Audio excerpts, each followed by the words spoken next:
Hi, my name's Crawford Cullen and I'm a Senior Manufacturing Engineer within the Machining and Additive team at the Advanced Forming Research Centre. So I'm Karima Hilton, I'm a Manufacturing Engineer at the AFRC. Quite a lot of email reading. It depends on the day, but I do sometimes write reports. If I'm not writing reports, I'll be on the machine, helping out the machine technicians, advising how to cut parts most efficiently.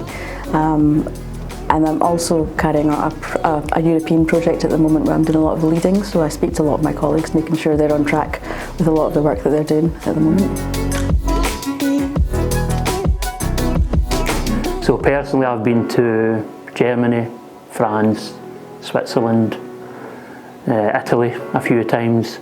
So they're quite, and obviously we travel around the UK to different catapult centres. There's 7 catapult centres, so we tend to visit them as well.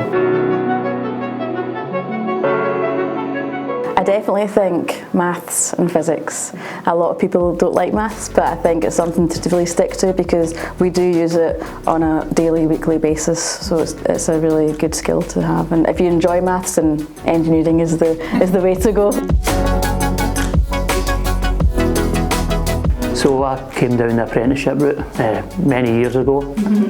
So I'm not degree educated. I served a 4-year apprenticeship as a toolmaker, but I think work hard and it pays off. So I did aeronautical engineering at university, but mechanical engineering is also a good option.